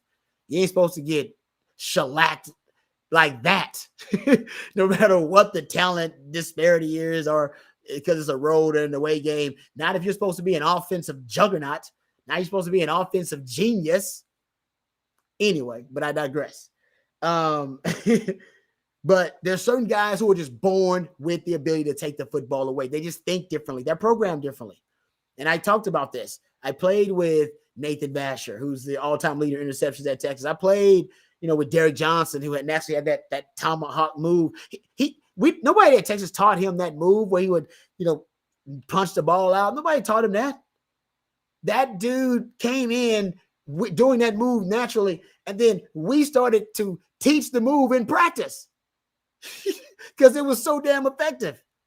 He basically had a signature move as a linebacker. Who the hell has that? unless you're naturally always thinking about the ball. Those are ball hawks. They are havoc players. And like I said, you can name them. Quandre Diggs over the years. They're all these guys. They had that naturally. So, yeah, we can try to teach better habits on defense. But I'm telling you right now, if I was defensive coordinator, there are certain guys you need to promote them on your defense. They may get beat because they may be a little high risk, high reward, like a Trevon Diggs, but the reward makes the risk well worth it. Say that 5 times fast, right? It makes it well. Earl Thomas. Oh, thank you, Baxter. Earl Thomas. Good Lord. The guy just had a nose for it. He was just drawn to the football like a moth to a flame. And I'm telling you, there are guys that just have that ability. Dre Bly, played with him. He got it. And it's part of their football IQ and the mental processing and all that. But I was a good player, right? I was an All-American. I had good fundamentals and technique. I did not have that trait. I played with some guys who did. Huff Daddy had it. Guy was always like that. Practice. When we got to the game, he got better as a player, but it wasn't because he had more improved instinct for the football. He was doing that when he came to the 40 acres. Quandre Diggs, that was doing that when he got to Texas. That's what ball hawks are. Jalen Ford's first true real action, he basically this year, Jalen Ford, he's one of them guys. And so the point I'm getting at is Jalen Catalon is one of those guys. And that's why him playing, I went and tracked it. If you look at tracking those havoc plays I'll talk about, he's averaging over 1 havoc play per game. Man, that havoc play can end up being a game changer. And if you have 3-4 guys averaging 1 havoc play per game, last year you had DeMarvion Overshown, you had Jalen Ford, you had Jahdae Barron, and you had Deshaun Jameson. All of those guys were averaging over 1 havoc play per game. How many times did your defense end up winning you a game with a havoc play, a forced fumble, an interception? Like what, 3 times? Iowa State, K-State, big plays. You know what I mean? So I think, and you're losing Deshaun Jameson, you lost DeMarvion Overshown, you lost a couple of those ball hawks. The guys like, Jalen Ford, he's going to continue to be that guy, but Jalen Catalon and getting him out there because he's got it naturally. I already seen clips of him getting interceptions. That's just who he is. And you need some more guys. Jahdae Barron's one of them guys. You need more guys to step up and become ball hawks. And Jerrin Thompson, it's what I like about Jerrin Thompson. We'll get to the Jerrin Thompson stuff. And what concerns me about safety other than injuries potentially to guys like Jalen Catalon would be if Keaton Crawford, we've heard that he's earned his spot. The coaches have talked about he's consistent and we consider him of starting caliber, that he's proved himself that much. And that's awesome. Now you got 3 starting caliber safeties. So you manufacture some depth there. What if in the games that doesn't translate? Because that does happen at times. Pack says, have we had a ball hawk since Quandre Diggs? Holden Hill was a ball hawk, right? Jalen Ford is a ball hawk. He's just a linebacker at DB. It's like, I think it was Paxton's getting to at DB. Holden Hill actually, Deshaun Elliott. Man, Deshaun Elliott. Right? That dude was a ball hawk. You've had some. I mean, it's just some guys just naturally going to have that. You've had some. And I think, I said Deshaun Elliott's there. I think Holden Hill was there, but Holden Hill had some other issues. Oh, trust me, we all love. Holden Hill was from my high school, DB High. You know how many guys you've had from Houston Lamar starting that secondary now? Man. Yep, Caden Stearns. Thank you, Ken. Ball hawk. Natural. Just came in, making plays. Some guys, they get it, man. That's a great point there, kid. Because as a matter of fact, Jerrin Thompson said that was his mentor. When he came in, he followed Caden Stearns around like a little puppy. And that's smart. I did it with Quentin Jammer. Mod Brooks was one of my mentors when I came in. You got to have one of those guys that kind of teach you the ropes. And that's exactly what happened with him and Caden Stearns. That's a great player to teach you. The Wolf of DKR. All right. Now, and he was never able to replicate or build on that freshman year. It's crazy. Just an unbelievable player, though. Still damn good player in the league. He's probably going to end up being a better player in the NFL than he did at Texas. Even he talks about that being a little bit of a tragedy. Okay. getting back to Jerrin Thompson, these are things I like that he said, okay? Because there were a couple of little nuggets that he pointed out that I really, really liked. So he also went into basically there was a question about what the team, what the kind of their motto is this year and how is this team different, that kind of thing. It was one of those kind of macro questions. I believe it was along the lines of what makes this team different than other teams. And Jerrin Thompson, I'm paraphrasing, he went on to say, we don't care about what other people think. That was like how he started the answer. And then he referenced John Wick. He said, he mentioned the John Wick mentality. So it's official now, guys. We got Sark talking about John Wick. Actually, Quinn Ewers said it first at Big 12 Media Days. He said, hey, you know what? We look at the season like Quinn Ewers. He said we kind of look at it like, we would if it was John Wick, right? The hunted becomes the hunter. We got a target on our back, but also, hey, we flip it around. And now, you know what? We're hunting them just as much as they're hunting us. So he mentioned it first. I don't know who came up with it first. He mentioned it to the public first. And then Sark, at a media availability, backs it up and says, yeah, we got the John Wick mentality this year. Like, but coach talking about John Wick? And now we got another leader, the elder statesman of the secondary, leader on defense saying, yeah, man, John Wick mentality. All right. That's it. Once, maybe that's, that could be an outlier, twice is a coincidence, but 3 times now. We talking about it. That's a pattern. All right. That means that's being echoed in that locker room, the John Wick mentality. So first of all, y'all got homework. If you haven't seen the John Wick movies, you're a Longhorn fan, you got to see the John Wick movies. I actually watched all 4 of them in a row like 2 weeks ago. My wife was out of town, so I just like, you know what? I'm watching all the John Wick movies in a row. I can do that. I ain't got a kid yet. I was like, it's one of my last weekends. All right, being a bachelor, I ain't got no kid yet. I'm gonna watch all the John Wick movies in a row and have a guy weekend, a dude weekend. I gotta tell you, it's a damn good weekend too. But my point is, I understand what the John Wick mentality is all about. Yeah, don't mess with that man's dog. Don't mess with somebody's dog, man. Especially somebody like John Wick. The guy is just he's a machine, a killing machine, actually. But if you haven't seen it, we ain't gonna spoil it for you. But in the movie, he is often being hunted, but he becomes the hunter. And everybody keeps asking John Wick the same question throughout the movies. Are you back? Everybody just wants to know, John, are you back? Is John Wick back? Is John Wick back? Is John Wick back? And everybody wants to know, at least for the last 13 years, everybody's been asking the same question about Texas. Is Texas back? Is Texas back? Is Texas back? Is this the year that Texas is back? Like John Wick, he did. No spoilers. But hopefully, Texas also has something in common with John Wick in that regard. All right, maybe that's the connection that the guys made. All right, maybe that's the connection. But I love it. I love that the coach is saying it. All the leaders are saying it. Now it's up to us, the fans, and the graphics department over at the University of Texas, like the creative department. And I need some creative gifts with Quentin Ewers' head, John Wick body, none of the killing scenes. We ain't trying to get politically incorrect. That's all right. There's scenes you can throw out there, though, that will get the hint that is, hey, John Wick's the unofficial mascot for Texas football for 2023. And Matthew McConaughey, the Minister of Culture, I'm sure that he can get John Wick come to a game.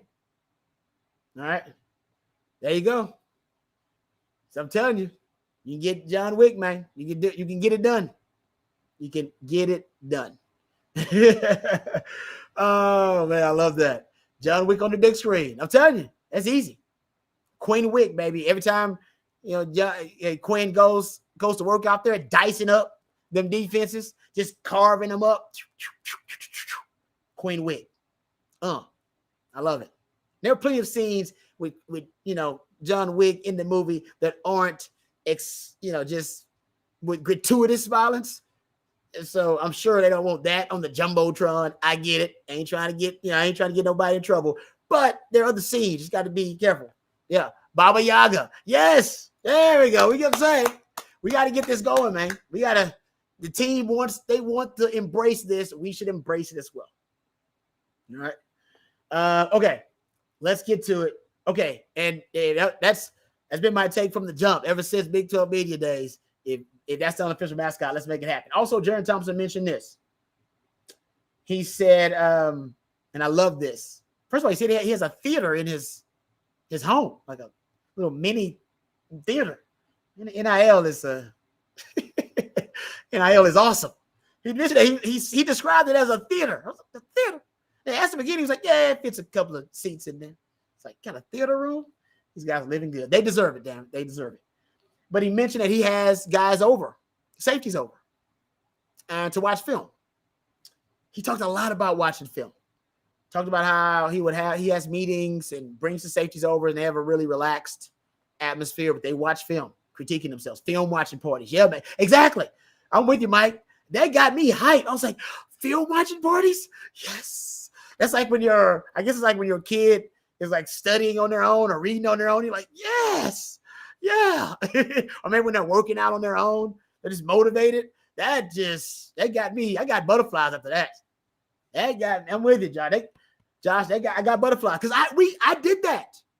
The only reason I can talk to you guys today about football, right, and with any type of knowledge and be articulate about the subject. First of all, shout out to Dwayne Aquino because he kind of broke me down and rebuilt me, and rebuilt me from the cerebral point, all right, from the mental and the football acumen standpoint. And I just saw it taught me how to see the game differently. And he wanted all his DBs to see the game like he saw the game, so that we would all be little Akinas running around out there, not physically, but in terms of the way we saw the game. So we see the game like a coach. So we see the game like a coach, and we'd come to the sideline after something happened, and Coach Aquina at times wouldn't even have to give his input. We just start talking to each other and going back and forth, and then we'd solve the problem. And then we'd look at Coach, and Coach go, yeah, there we go. That's good. Good job, guys. Good job. I know y'all have it. Good job. Like that. And I remember I told you guys about Sam Ehlinger and Tom Herman, and Tom Herman told me that Sam Ehlinger was giving him suggestions on the offense because he knew Tom Herman's offense so well that he's like, man, listen, you need to listen. This is more efficient and this will be more effective if we did this within the offense. And Tom Herman was agreeing with Sam. And he said, Sam knows the offense better than I do. That's his offense now. Ideally, every coach wants that. It got to the point where, like I said, we were so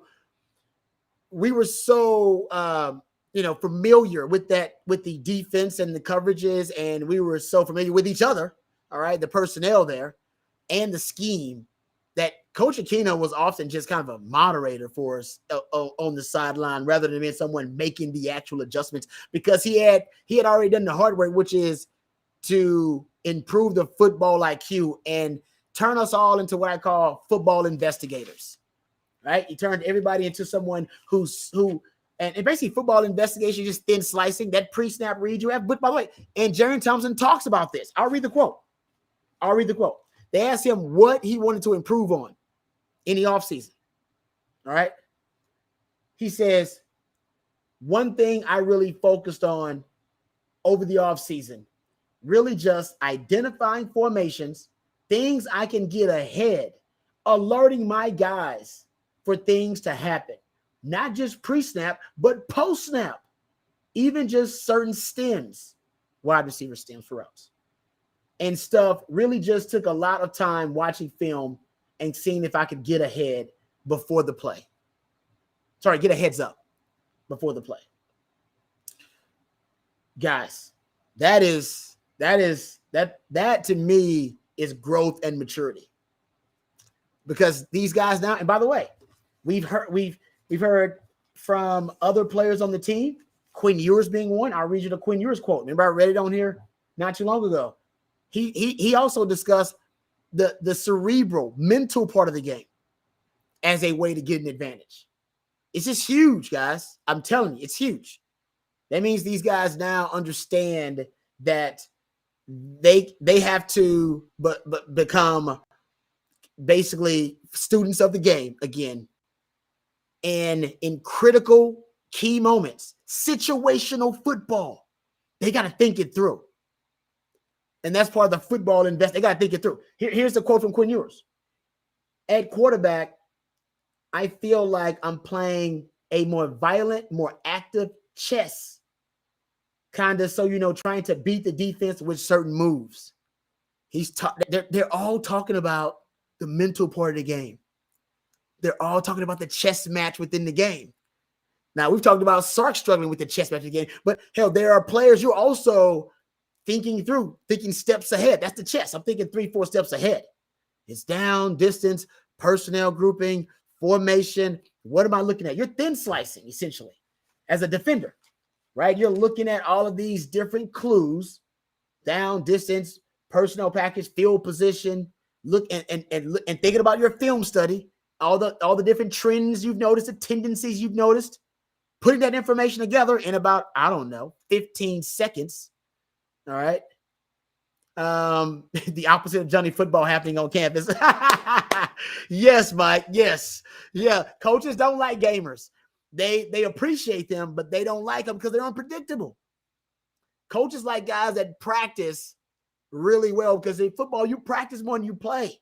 So you need to develop a baseline of practice, right? A baseline level of play at practice, so that the coaches trust what you're going to go and do in the game. And they trust the plays they're going to call. Remember, Sark even acknowledged that in 2021, essentially, he lost trust in a lot of the players because he didn't know them really well. And not everybody was bought in. And that affected his play calling. Of course it did. If you don't trust your players are going to execute it. So and then maybe that's because they weren't doing it in practice consistently. And he's like, man, I don't trust that they're going to be able to go in the game and execute these concepts. So that's why I talk about, being a football investigator. You're thin slicing all of these clues, and film study helps you do that. What I essentially do is the prep I give you guys is the prep I would do for a game. Right? I'm just prepping for games. I'm looking for tendencies. I'm looking for habits. I'm looking for tendencies. And I just revealed to you guys most of the notes that I take, but I took the same notes when I was a player. And I had my own files about, different players and different teams. I think these players are now getting to that. And like I said, that's part of it. I called it being a football investigator. If I can pick up on enough clues quick enough, whether it be throughout a game or in a series or on a before play, that will give me my advantage. But the only way I can pick up on those clues, thin slicing, as small and as, sometimes minuscule as those clues may be, the only way I can do it is I got to have extensive, thorough knowledge. And then I can connect the dots quickly. I can go, twins formation to the boundary on second and medium 78% of the time, especially with number 3 at the outside wide out and 11 in the slot. They want double slant. I could jump this. I got it. I'm jumping it. And you can do all that and process that quickly. You know what I mean? You narrow down the possibilities. You narrow down the ways they can exploit you and the way they are going to try to expose you. And these guys, I'm seeing it. Matter of fact, I saw the quote from Jalen Ford. He talked about how him and Malik Murphy, they are locker mates. And after practice, they talk about the other side of the ball. Like Jalen Ford wants to know from Malik, hey, why are you trying to manipulate me with that motion? Why did you audible on this play? You pump faked and then rolled out. Why did you pump fake first? What did you see? What did I get? What tail did I give you? What body language did I give you as a quarterback that made you decide to make this decision or check this play? They're talking through the game. It's a think tank session happening every day after practice. And the reason that I know that this is going to help improve the football IQ and situational awareness, which means third downs, money downs, fourth downs, red zone. We're talking about the downs and the crucial, critical situations that win and lose you games. These guys are going to be thinking it through like football investigators, like Matthew McConaughey's character on True Detective. All right. And they're going to be able to solve it faster. And that's going to lead to them making more plays, more havoc plays, more splash plays.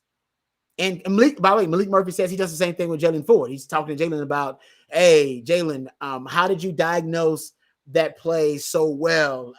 What led you to shift the D line? What led you guys to slant the D line this way on this play? They're just talking ball, think tank sessions. But guys, I remember these think tank sessions. I remember it. I was there, and I had them with one of my best friends in the world, Kyle Shanahan, who's now a coach with the 49ers. I had him with my man Chris Sims, who was a starting quarterback in the NFL at one point. And I had him with my man Montrell Flowers. Shout out to Montrell Flowers, who's a wide receiver. And my man Bo Scaife, who played in the league forever. Bo Scaife was in the league forever, even after the knee surgeries. That was the crew that I was closest to. And all we had these think tank sessions. And I was the only defender. And I learned so much about the offensive side of the ball. And most players, I don't know if they are or not, but I don't know if they take advantage of that resource. Like, find you an offensive player that's got really high football IQ that can really teach you the other side of the ball and what they look for. What are their keys? Because all the keys are pretty much the same. Everybody's looking at the same keys, teaching the same keys. Go find out what the offensive keys are. Go find out, because that will help you reverse engineer their technique, reverse engineer their fundamentals. You know what they're looking for, and you know their technique. Learn the other side. That's being a football theorist. And I'm hearing more guys talk about this type of stuff. It's small, but that's what changed my view of the game. That's what made me a student of the game. That I remember starting to think, I got to get an advantage, something other than the physical advantage, because I got to take the physical advantage. There's a lot of guys on scholarship, and they all can ball. They all can ball. But not all of them can think ball. They don't think it through. And you'll learn quickly that is a significant advantage if the football IQ across the board is increasing. And I believe the reason for it is situational awareness, specifically for situational football. Making big plays in critical moments of the game. And I think for Texas, they didn't have enough of those last season. And I think Sark wants more. Another thing that Jerrin Thompson said that got me a little bit giddy, and I'm a Jerrin Thompson fan. He said the D-line is, quote, looking nasty, mean, and violent. He said looking nasty, mean, and violent. Okay. And he did say, yeah, they make our jobs 10 times easier. Trust me, I played with a D-line with Casey Hampton and Sean Rogers. They make your job a lot easier. Mike says, if Milroe is the QB week 2, how do we stop his run threat? I think Nick Saban's going to do? I think Nick Saban's going to play all 3 quarterbacks against, I forget who the first opponent is. Maybe Middle Tennessee, somebody like that. I forget who it is. Whoever it is an opponent that we're sure that they're going to pulverize. I think he's going to play all 3 quarterbacks, and then he's going to force Texas to game plan, as we talked about earlier, force Texas to game plan for all 3 quarterbacks. And even if Jalen Milroe is not the starting quarterback, I think they'll have a package for him as a running threat. Why wouldn't you? I think they have a package for him just so you can have a change of pace, or maybe to spark the running game whenever you need something to add some juice to the offense. You can bring him out there in that regard. There's a lot. The one advantage, but also the disadvantage for Alabama, and I don't think we're going to know what it's actually going to materialize as until game day. The mystery. New OC, new DC, no idea who the quarterback is. That is either going to be a significant advantage or disadvantage for Texas or Alabama, and I'm not sure which one. Or maybe it won't be an issue at all. Maybe it'll kind of cancel each other out. But if he uses that mystery to his advantage, not to overuse the term, that could be a huge factor. Because I worry that Texas, I know how to game plan for Texas. I know that they returned 10 starters. I got film on all those guys. I know the scheme because there's coaching continuity. I know the players on defense. I know the scheme, coaching continuity. I can prepare for them, a year in advance. I know exactly who the players are going to be. Everybody's going to be the same. But Bama, new offensive scheme, new defensive scheme, and new quarterback. That's a lot.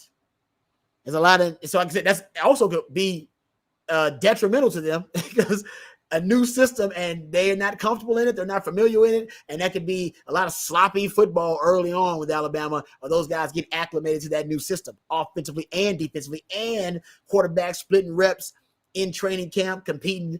That also can end up hurting them when Quinn Ewers has been getting all the first team reps. All that can end up working out in favor of Texas, but also it could end up being disadvantageous because they don't have a lot of material substance to work with in terms of game planning. Just not a lot there. That's just not, what Saban likes, what his tendencies are, but the new offensive coordinator and new defensive coordinator are bringing in different systems. So I do think the quarterback run game, though, will be a big part of it. I don't know if he can run 20 miles per hour like Arch, so maybe I should put Arch in there. I'm just kidding. I'm just kidding. they should not put Arch in there. But anyway, getting back to it, I love what I'm hearing all across the board from the different players, defensively, offensively. They're sharing information, and they're having a cerebral awakening on the 40 acres right now, football-wise.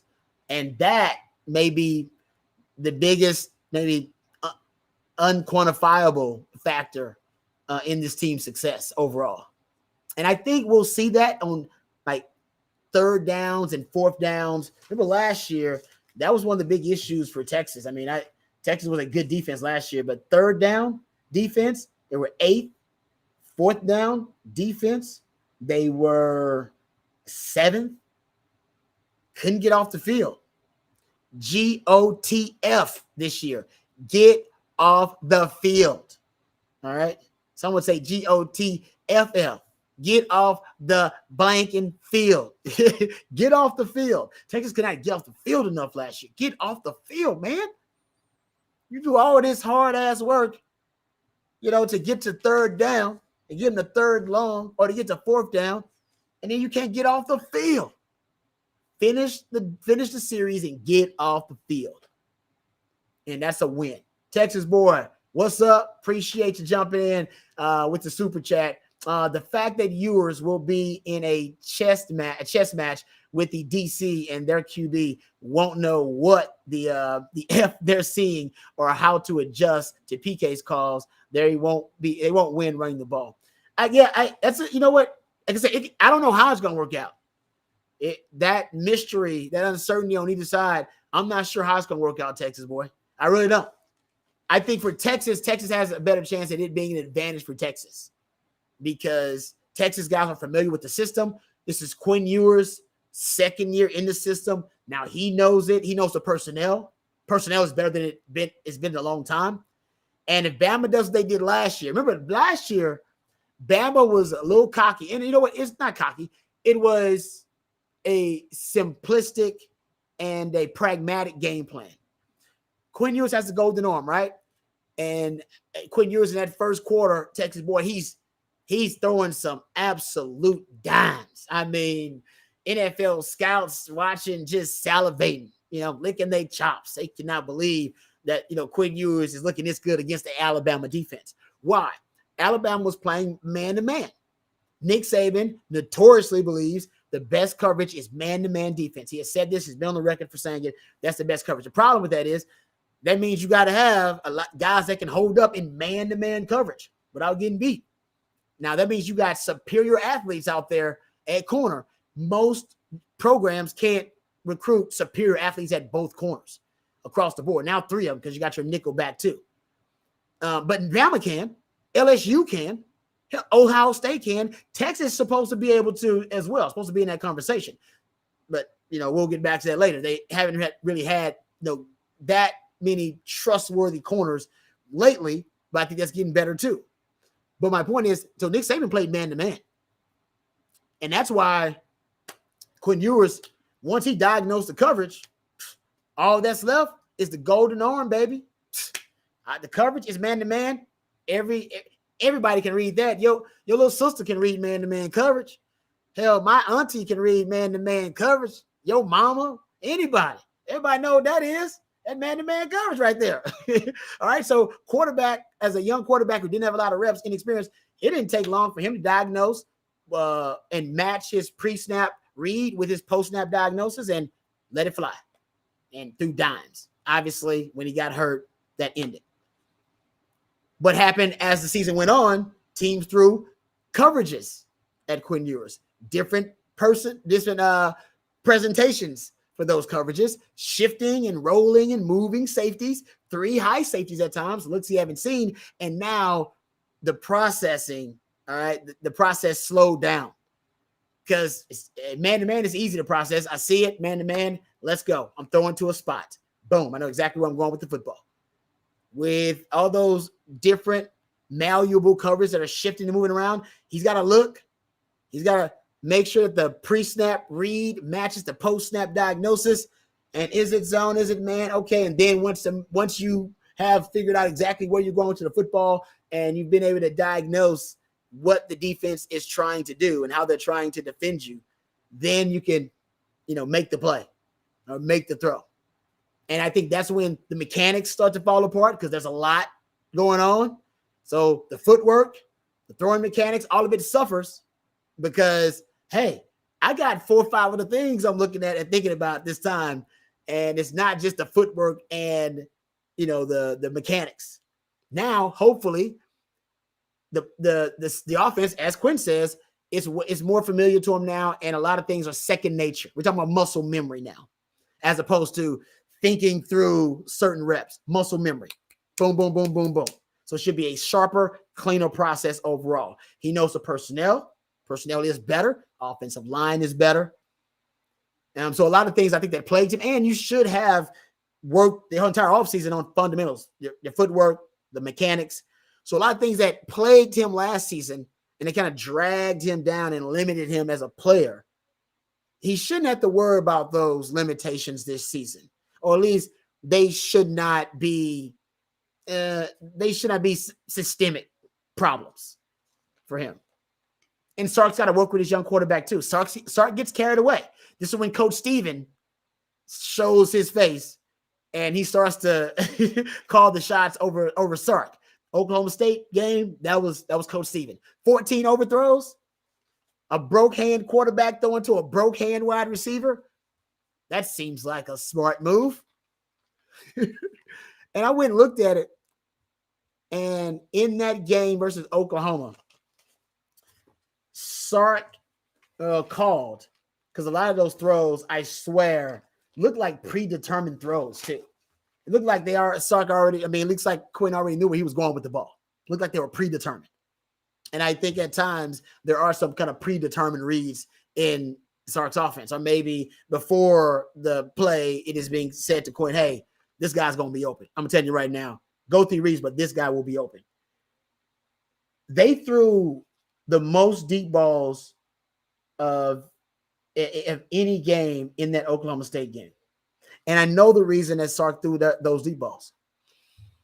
Oklahoma State, since Jim Knowles took over, and now he's at Ohio State, but when he took over, they became the best third down defense in the country. As a matter of fact, they were first in third down defense in 2020, and they were third best third down defense in the country in 2022 and 2021. They've been top 5 basically last 3 years.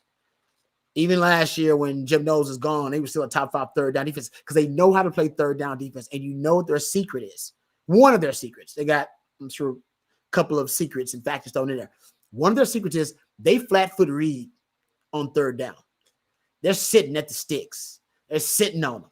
And their mentality is simple. We'll give you the underneath because we're going to sit, but we're going to rouse to the football and tackle you before you get the yards to gain on third down because we're sitting right at the sticks and we will react. We're sitting, we ain't backing up, so we react quickly and we rally quickly to the football. Our pursuit to the football is elite because everybody's got their eyes on the quarterback and everybody's running to the football. And we're, like I said, they're flat-foot reading it. And they're giving you the deep ball if you want it to. You may be able to complete the deep ball, but it is the lowest percentage throw. So you can try to run past us when we're flat foot reading it if you want to, but we'll have a deep safety. That will be the last resort, and you might get some separation on us, but you better complete it. And that is the lowest percentage throw. Ask Texas, who completed 27% of their deep balls, and very few versus Oklahoma State. And so Sark got sucked in because he's thinking that flat foot reading it. I'm throwing it deep. The flat foot reading. My speedy wide receivers. I got the fastest wide receivers in college football. They're talking about Xavier Rhodes running at 23 miles per hour. You want a flat foot read by wide receivers? I'm running right past you. And it was almost insulting to him. It was an ego thing. And Pack said that was bad coaching. No, it was ego. Yeah, you're right. Bad coaching with an ego. He was like, he was chasing the deep ball. And that's when Sark gets in trouble. Now when he's utilizing the deep ball and weaponizing the deep ball, that's being responsible about it. Sometimes he chases the deep ball when he doesn't complete it early.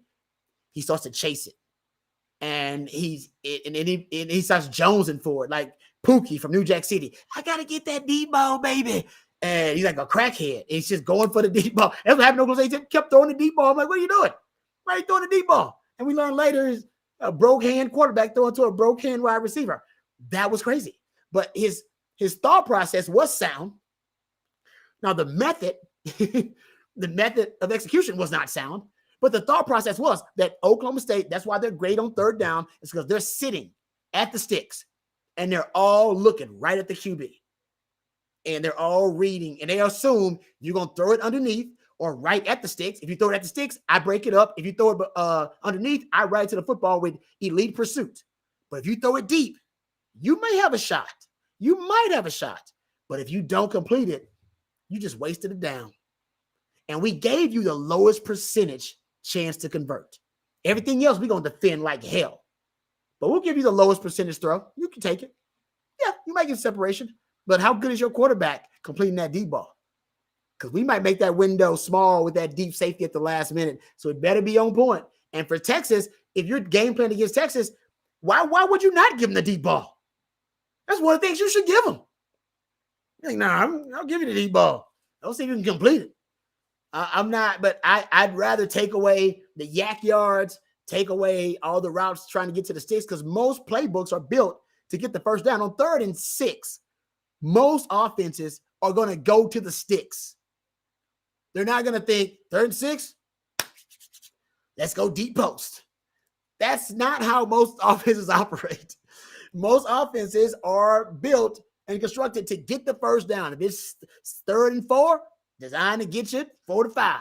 They have plays literally designed to go short to intermediate to long. So, and they're based on what yards are needed to gain. Do I need 4 yards? Do I need 6 yards? All right, I got a play that gets me 3rd and 6. That's why players know exactly where their routes need to be cut off and where they need to go. Well, at least good receivers know that. Yeah, so it's for Sark, that was the frustration. I don't even know how we got into that, but that was the frustration. Oklahoma State. I watched that game again earlier this year. I'm a glutton for punishment. I'm a bit of a masochist in that regard, but I saw it and I was like, oh, that's why he threw so many deep balls. More than he threw in any other game, or that he called in any other game in that Oklahoma State game, because they just kept sitting on routes and he kept thinking, I got to get one past him. And they did a really good job of being able to turn their hips and cover the vertical routes when Sark tried to test them. So it wasn't some wide open bomb because they had a safety over the top, and their DBs did a good job kind of sticking to Xavier Worthy. And they knew he was also going to force feed the football to Xavier Worthy. And that's one thing about Sark. We'll get into this later. I know we're up against it.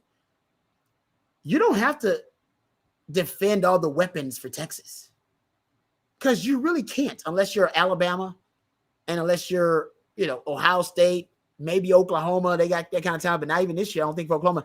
There's no way a team can just line up across the board and defend all those weapons. Your best chance to beat Texas is not to try to beat Texas personnel. It's try to beat the head coach.